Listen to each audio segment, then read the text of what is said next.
नमस्कार, मैं हूं विकास और आप देख रहे हैं एशिया न्यूज़ इंडिया। जैसा कि आप जानते हैं, झारखंड का पवित्र त्यौहार में से एक माना जाता है कर्मा पूजा। कर्मा पूजा को लेकर किस प्रकार गाइडलाइन निकाली जाती है, किस प्रकार इस बार त्यौहार मनाया जाता है, आइए जानने की कोशिश करते हैं। मैम, सबसे पहले अपना परिचय दीजिए हमारे दर्शकों को। मेरा नाम नीरा टुप्पो, केंद्रीय सरना समिति अध्यक्ष महिला।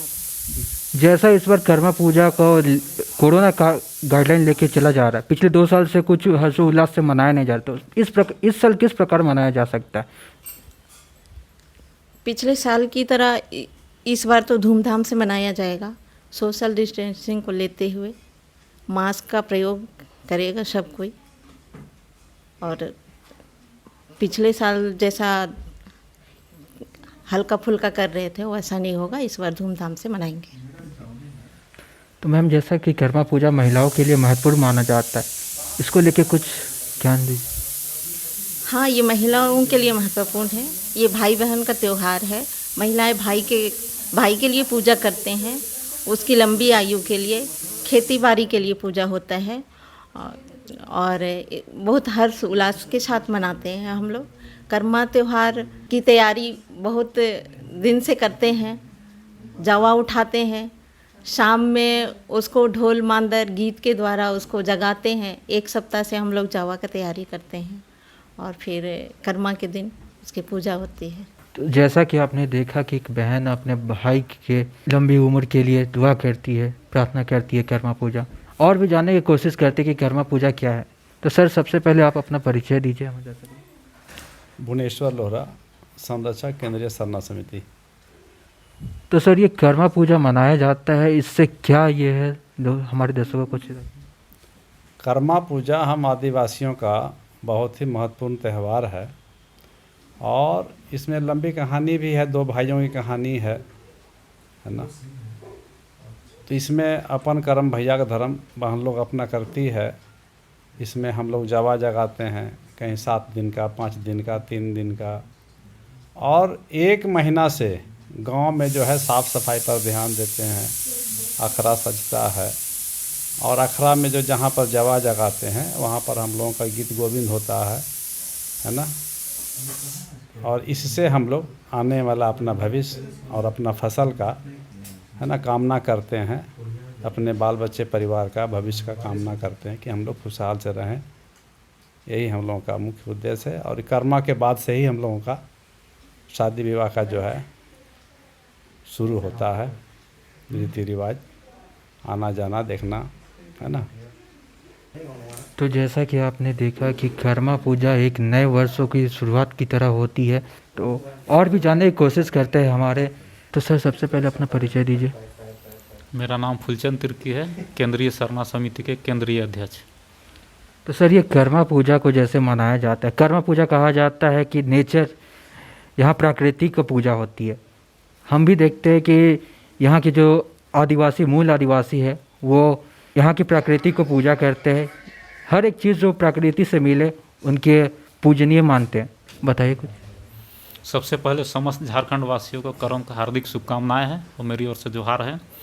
जैसा कि करम त्यौहार आदिवासियों का सबसे महान त्यौहार है, और करम त्यौहार में प्रकृति की पूजा की जाती है। आदिवासी हमेशा से करम सरोल जैसे त्यौहार को मना के प्रकृति की रक्षा सुरक्षा की कामना करते हैं। जैसे कि आप लोगों ने देखा होगा कि प्राकृतिक के दोहन होने के कारण कोरोना महामारी जैसे भवाया संक्रमण का प्रकोप बढ़ा है। कहीं पे बाढ़ होता है तो कहीं पे अकाल होता है। लेकिन आदिवासी जहाँ भी रहे हैं इस धरती को बचा के रखे हैं, पेड़ पौधे की पूजा किए, पहाड़ों की पूजा किए, नदियों की पूजा की, उनकी रक्षा सुरक्षा किए। और इसी तरह से करम में भी आदिवासी करम पेड़ को पूजा करके सारे सृष्टि का रक्षा का संकल्प लेते हैं, उनको बचाते हैं। और जिसके कारण देख रहे पर्यावरण को बहुत ही सुरक्षित महसूस होता है और बहुत ही उनको एक बढ़ावा मिलता है। और जिसके कारण बीमारी जो संक्रमण जैसे है उसको बचाने में भी काम होता है। और करम के दिन में इसीलिए करम की पूजा हम लोग करते हैं, क्योंकि जो किसान है जो हमेशा से अपने खेती बाड़ी करते हैं, अभी धान की फसल पूरा लहलहा रहा है और इसी की खुशी में किसान जो है करम के दिन में अपना गीत गोविंद करके नाचते डकते अपना उत्सव मनाते, अपना खुशी जाहिर करते हैं कि हमने जो मेहनत किया है उसका फल हमको मतलब मिला है। और करम उत्सव में हम लोग भी कहानी के माध्यम से लोगों को बताते हैं कि जैसा आप कर्म कीजिएगा जीवन में उसी तरह का फल मिलेगा। इसमें कर्मा धर्मा का कहानी कहते हुए लोगों को एक संदेश दिया जाता है कि जैसा आप कर्म कीजिएगा वैसे आपको फल मिलेगा। इस कहानी का उद्देश्य यही होता है। और हमारे लोग जिस तरह से रामायण महाभारत में जो गीता है, रामायण है, बाइबल है, उसी तरह से हमारा करम और सरहुल का जो कहानी है उसी के आधारित हमारा समाज को संचालित होता है।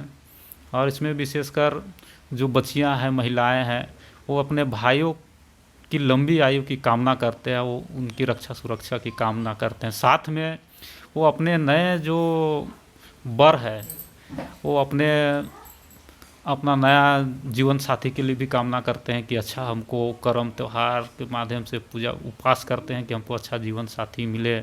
इस तरह से कर्म का महत्ता और भी बढ़ जाती है। तो इस तरह से हम लोग कर्म त्यौहार को मनाते हैं। बहुत बहुत धन्यवाद सर आपका ये महत्वपूर्ण जानकारी देने के लिए, साझा करने के लिए। कर्म पूजा वो है जो कि हमें जो भी प्रकृति से मिलते हैं उसको हमें वापस करने के लिए, उनका शुक्रिया करने के लिए किया जाता है। ऐसा ही और जानने की कोशिश करते हैं कि पिछले 2 वर्षों से तो कोरोना काल के कारण कर्मा पूजा धूमधाम से नहीं मनाया जाता। तो सर सबसे पहले अपना परिचय दीजिए हमारे दर्शकों को। मैं संजय तिर्की, केंद्रीय सनद समिति के महासचिव। पहले मैं सबको जोहार करता हूँ, समस्त झारखंड वासियों को जोहार और नमस्कार और सबको हार्दिक हार्दिक शुभकामनाएं।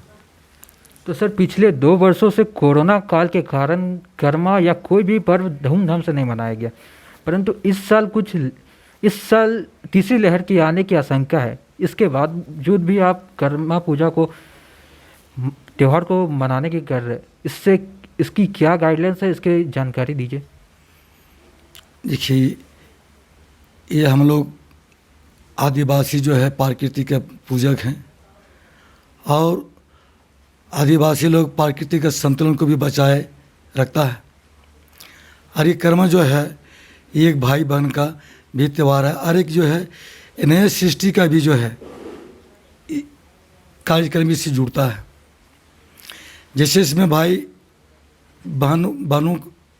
भाइयों के लिए बहन कामना करती है सुख शांति के लिए और अपने जीवन साथी के लिए भी कामना करती है। और जो खेती बाड़ी जो है अच्छी फसल होने के लिए भी जो कामना करती है और जीव जंतु मवेशी जितने भी सबके लिए कामना करती है। आपने अभी देखा 2 साल से जो है सभी त्यौहार बाधित है और 2 साल से कोरोना में बहुत से सारे दुखित पीड़ित घटना भी घटा। लेकिन आदिवासियों लोग को देखिए आप, इन लोग को कितना % जो है कोरोना छुआ नहीं छू पाया है ना। तो प्राकृतिक से भी जो छेड़छाड़ होता है इससे भी जो है बीमारी बहुत से सारे चीज़ फैलने का भी संभावना होता है। तो हम आदिवासी जो है प्रकृति के पूजक है और ये कर्म त्यौहार जो है ये आदिवासियों का विशिष्ट त्यौहार है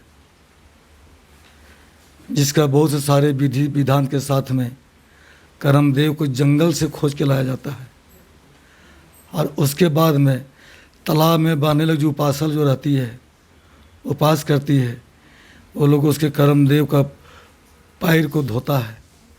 उसके बाद उसको टीका सिंदूर करके उसको नाला के टीका सिंदूर करके उसको अपना आखड़ा में ले जाके उसको स्थान देता है।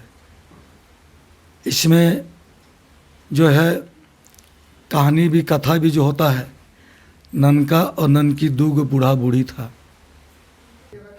तो सर ये तीसरी लहर आने वाली कोरोना की, इसके लोग के क्या गाइडलाइंस है ये हमारे दर्शकों को बताइए। इस पर हम लोग जो है सभी जगह गाइडलाइंस जारी किए हैं और सैनिटाइज़र का प्रयोग करेंगे और मास्क का और 2 गज दूरी अपना डिस्टेंस को मेंटेन करेंगे। और जिसमें बाहरी आदमी को या बाहरी टोला को घुसने के लिए उसमें वर्जित रखा गया है, क्योंकि हमारे गांव समाज में कितने स्वस्थ है और कितने कौन से बीमारी से पीड़ित है वो हमारे गांव समाज को पता रहता है, हमारा हर कमेटी को पता रहता है किसी घर में क्या दुख है कि या किसी घर में क्या तकलीफ है। मनाया जाएगा, परंतु इस बार देखना यह है कि कोरोना काल को लेकर किस प्रकार गाइडलाइंस को, नियमों का पालन किया जाता है। ऐसे ही तमाम खबरों के लिए देखने के लिए मेरे सहयोगी प्रेम के साथ मैं विकास और आप देख रहे हैं न्यूज़ इंडिया।